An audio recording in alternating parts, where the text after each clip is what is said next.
Hello everyone, कसे आहात तुम्ही? तुमचं आपल्या चॅनलवर परत एकदा स्वागत आहे. तर मी ना आज जसं मी तुम्हाला लास्ट रीलमध्ये बोललेली की मी माझं ब्लाऊजचं कलेक्शन तुम्हाला दाखवायला आणेन, तर आज मी तेच ब्लाऊजचं कलेक्शन तुमच्यासाठी घेऊन आले आहे.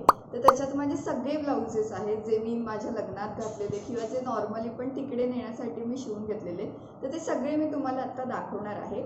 मी नॉर्मल ब्लाऊजपासून स्टार्ट करीन की माझे साधे जे आहेत नॉर्मली ते सुद्धा तुम्हाला दाखवते आणि मग लास्टला मी माझ्या लग्नाचे दाखवते.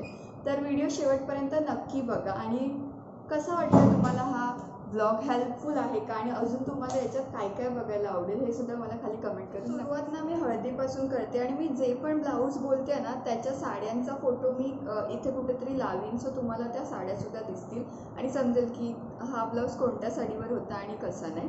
तर सगळ्यात पहिल्यांदा मी हळदीपासून सुरुवात करते. सो जी माझी हळदीची साडी होती ना, जी मी हळद लागताना नेसलेली, तर तिचा हा एकदम सिंपल ब्लाऊज आहे. हा असा, ह्याला असे पफचे हात आहेत, असे बलून स्लीव्स बोलतात तसं आहे. छोटेसे होते, हे एवढेच आहेत. आणि हा सिंपल प्रिन्सेस कटवालाच ब्लाऊज आहे. आणि माझे जेवढे पण ब्लाऊज आहेत ते मी प्रिन्सेस कटवालेच शिवले आहेत. त्यामुळे हे बघा, हा असा सिंपल ब्लाऊज आहे, ह्याच्यात जास्त काहीच नाही आहे आणि मागे ह्याला हुक्स होते. सो हा माझा फर्स्ट, जो मी हळदीला फर्स्ट लुक केलेला त्याच्यावरचा हा ब्लाऊज. सो जो सेकंड ब्लाऊज आहे तो मी तिकडेच ना साडी नेसण्यासाठी 2-3 साडी घेऊन गेलेली, त्यातलाच हा एक ब्लाऊज आहे. सो हा आहे माझा सेकंड ब्लाऊज. ह्याच कलरची साडी होती. आणि हा ना, मी माझे जेवढे पण ब्लाऊज आहेत ते बोटनेक शिवलेले आहेत. ह्याला वी नेकचा मी शेप दिला आहे आणि इथे असा बो लावला आहे. आणि पुढून माझे जेवढे पण ब्लाऊज आहेत ते प्रिन्सेस कटच आहेत. मी प्रिन्सेस कटच ब्लाऊज शिवले आहेत, कटोरी नाही शिवले. आणि ह्याचे हात असे फुल स्लीव्स आहेत. सो हा आहे माझा सेकंड ब्लाऊज. सो हा जो ब्लाऊज आहे हा माझ्याकडे ना असंच ब्लाऊज पीस आलेलं आणि ते हे असं होतं आणि खूप छान होतं. सो मी बोलली हे कशाला वेस्ट करा. सो मी हे ना माझ्या असंच शिवून घेतलं. असं सिंपल ब्लाऊज होतं, हे एक असं ब्लाऊज पीस आलेलं. सो मी ते शिवून घेतलं. ह्याला ऑलरेडी अशी डिझाईन होती आणि ह्याला पण नॉर्मल प्रिन्सेस कट आहे आणि मागून नॉर्मल बॅक आहे. ह्याला मी काही जास्त डिझाईन वगैरे केलं नाही आहे. असं पानाच्या आकाराचा गळा आहे. सो हा एक माझा तिसरा ब्लाऊज होता. आणि ह्या ब्लाऊजला ना मी खूप साडीजवरती ट्राय केला आहे. मी 2-3 साडीवर हा ब्लाऊज घातला आहे. आणि हा कुठल्याही तुम्ही असं ज्या प्लेन साडी असतात त्याच्यावर कशावरही तुम्ही घालू शकता. सो असं तुमच्याकडे एखादं ब्लाऊज पीस आलं ते नक्की शिवा. आता जे आहेत ना, हे माझे सगळे मेन ब्लाऊज स्टार्ट होत आहेत. सो जो नेक्स्ट ब्लाऊज आहे तो हा आहे. हा ब्लाऊज ना मी माझ्या पूजेसाठी, लग्नानंतर जी पूजा होती त्याच्यासाठी मी ही साडी शिवलेली. तर हा आहे, त्याचा पुढून हा असा आहे नॉर्मल बोटने आणि मागून मी हा असा गळा दिलेला. ॲक्च्युली ना मी पूजेच्या वेळेला त्यांना सांगितलेलं की जास्त मला डीप नको आहे. सो मी हा असा गळा दिला आहे, कारण आपण पूजेला बसतो आणि आपली बॅक वगैरे दिसणार तर ते थोडंसं ऑकवर्ड होतं. म्हणून मग मी हा पूजेसाठी इकडे अशी पायपिंग केली आहे आणि हे जे बॉर्डर होती तीच इकडे सुद्धा लावली आहे. सो तुम्ही असं स्क्रीनशॉट काढून घेऊ शकता जर का तुम्हाला आवडलं तर, तुम्हाला शिवायचं असेल तर अशी. आणि ह्या साडीचा पण मी तुम्हाला फोटो दाखवतो. सो आता जो फोर्थ ब्लाऊज आहे हा तुम्ही ऑलरेडी बघून झाला आहात. हा ना माझ्या लग्नाचा ब्लाऊज आहे, म्हणजे फेरे घेतो ना आपण तेव्हाचा आहे. ह्याला अशी बॉर्डर आहे. हे ना रेडीमेड बॉर्डरचा पॅच येतो तो मी इकडे असा लावला आहे. हा उलटा लावला आहे, खरं तर तो सरळ येतो आणि हा त्याला मी उलटा लावला आहे. आणि इकडे अशी बॉर्डर आहे. असा सिंपल ब्लाऊज होता, जास्त काहीच नव्हतं त्याला. पुढून पण नॉर्मल आहे, मागून पण असं जस्ट गळा दिलाय आणि ही बॉर्डर लावली, बाकी काहीच नाही आहे इकडे. सो हा असा होता माझा लग्नाचा ब्लाऊज. सो तुम्हाला फोटो काढायचा असेल तर तुम्ही काढू शकता. सो आता येतोय माझ्या एंगेजमेंटचा ब्लाऊज. हा थोडासा चुरला गेला आहे कारण तो आत होता.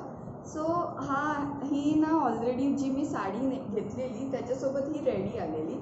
ह्या साडीला ना अशा हातावर अशी डिझाईन होती. सो ते ऑलरेडी होतंच त्या ब्लाऊज पीसला. सो तेच सगळं लावलं. हे सुद्धा ना, हे सगळे मी उलट्या डिझाईन्स केले, म्हणजे मी ते उलटं बॅकला असं वेगळं करून घेतलं. इथे अशी लेस लावली छोटी आणि हे असं. हे खरं तर ना अशी असते डिझाईन, हे बघा ही अशी, पण त्याला मी हे असं केलं आहे. सो हे असं आता न्यू अशा आलेत. सो हे छान वाटतं. सो हा असा रेडी ब्लाऊज होता. हे तुम्हाला इकडे दिसतंय, हा ह्याचा हात आहे. हे बघा, 4 सुद्धा दाखवते. हा असा हात आहे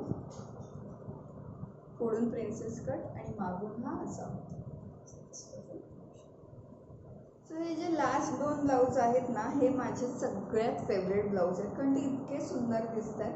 हा आहे माझा एंगेजमेंटचा ब्लाऊज. सो इकडे ना हाताला असं टिकल्या असं, आणि ही आहे त्याची बॅग. खूपच सुंदर दिसते ही बॅग, मला खूप आवडली. इकडे अशी बॉर्डर लावली आहे आणि हाताला ना थोडंसं वेगळं काहीतरी ट्राय केलं आहे. हे बघा असं होतं, इथे बटन लावलं आहे आणि ही असं त्रिकोणमध्ये त्यांनी असं, आणि खाली असे हे आहे झुमके. सो असं, आणि इकडे पण ना त्यांनी असे लटकन लावले झुमके असे 3. ही त्याची बॅक आहे. अगेन हा सुद्धा बोटनेकच आहे. माझे सगळे ब्लाऊज बोटनेकच आहे आणि मला ह्याचा हात खूप आवडला. खूप क्यूट आणि मस्त वाटतं आणि काहीतरी वेगळं आहे. असे डिझाईन अजून नाही झाले. तुम्ही एंगेजमेंटचे खूप असे ब्लाऊज बघाल, पण ही अशी डिझाईन तुम्हाला नाही बघायला मिळणार. सो ही अशी आहे आणि बॅकला असं होतं आणि खाली अशा लटकन. माझा लास्ट ब्लाऊज आहे. हा आहे माझ्या रिसेप्शनचा. सो हा आहे तो ब्लाऊज. ॲक्च्युली ना हा खूप भरलेला ब्लाऊज होता ऑलरेडी. माझा शालूचा मी फोटो टाकेन इकडे कुठेतरी. सो हा असा भरलेला होता ऑलरेडी, त्यामुळे ना मी याच्यावर जास्त वर्क नाही केलं आहे. जस्ट ह्याला एक लेस लावली आहे, इकडे एक झुमका दिला आहे आणि ही ऑलरेडी होती. हे जे हँडला हाताला वर्क आहे ना, हे ऑलरेडी तिकडे होतं. सो मला जास्त काही एफर्ट्स घ्यायलाच नाही लागले ह्या ब्लाऊजला, आणि इथे जस्ट असं ही लेस लावली आहे. ॲक्च्युली तेव्हा ही खूप असं फॅशन होती, हे ट्रेंड होता हे असं लावायचं, आणि हे ऑलरेडी मला रेडीमेड मिळालेलं. सो मी ह्याच्यावर काहीच नाही केलं, कारण हा ऑलरेडी खूप ह्याच्यावरती आहे. सो अजून करण्यात काहीच अर्थ नव्हता. पुढूनसुद्धा आपलं प्रिन्सेस कट आहे आणि असं नॉर्मल. सो हे सगळे माझ्या एंगेजमेंटचा आणि हा ब्लाऊज मी स्वतः माझ्या लग्नानंतर आज बघते. सो या दोघांमधला तुमचा आत्ता जेवढे पण ब्लाऊज दाखवले त्यातला तुमचा फेवरेट कोणता हे सुद्धा मला नक्की सांगा. सो माझे तर हे 2 फेवरेट आहे, हा आणि ह्याचा पण मी तुम्हाला एकदा नीट हात दाखवते. हे बघा, हा असा आहे, इथे सगळे असे एक गाऊनने असं स्टिक केलं आहे. बरं, तर ह्यातला जो हे जेवढे ब्लाऊज मी जस्ट त्यांना सांगितलं की मला असा ब्लाऊज हवा आहे. मी 2-3 डिझाईन शेअर केलेल्या, बाकी त्यांनी सगळं हा स्वतःच्या ह्याच्याने केलं आहे. आणि हे जे आहेत ते माझ्याच ओळखीचे आहेत, माझेच मामी आहेत, त्यांनी शिवलेलं आहे. सो त्यामुळे घरचंच होतं आणि मला माहीत होतं, मला ट्रस्ट खूप होता. सो तुमचे जे लग्नाचे ब्लाऊज आहेत ते असं कुठेही नवीन टेलरकडे देऊ नका, खूप चांगल्या ओळखीच्या माणसाकडेच द्या, तरच ते हे आहे. लग्नाचा हा तर मी डायरेक्ट लग्नाच्या दिवशी घातला आहे. हे बाकीचे तरी मी ट्राय केलेले, पण हा माझा सगळ्यात लास्ट लग्नाच्या दिवशी ब्लाऊज आलेला आणि तेच घेऊन आलेला. तर आम्ही डायरेक्ट घातलेला, तरी मला खूप परफेक्ट झालेला. सो असा ट्रस्ट ज्यांच्यावर असेल त्यांच्याकडेच शिवायला ब्लाऊज द्या. खूप हेल्पफुल होतात या सगळ्या गोष्टी. आणि माझ्या अजूनसुद्धा खूप ब्लॉग येणार आहेत. वेडिंग सीझन चालू आहे, सो त्याच्याच रिलेटेड म्हणजे खूप सारे ब्लॉग येणार आहेत. सो ते सुद्धा नक्की बघायला विसरू नका. हा व्हिडिओ तुम्हाला कसा वाटला, इन्फॉर्मेटिव्ह होता का, हे सुद्धा मला नक्की सांगा. व्हिडिओ आवडला असेल तर व्हिडिओला लाईक, शेअर आणि सबस्क्राईब करायला विसरू नका. भेटूया नेक्स्ट ब्लॉगमध्ये. तोपर्यंत बाय.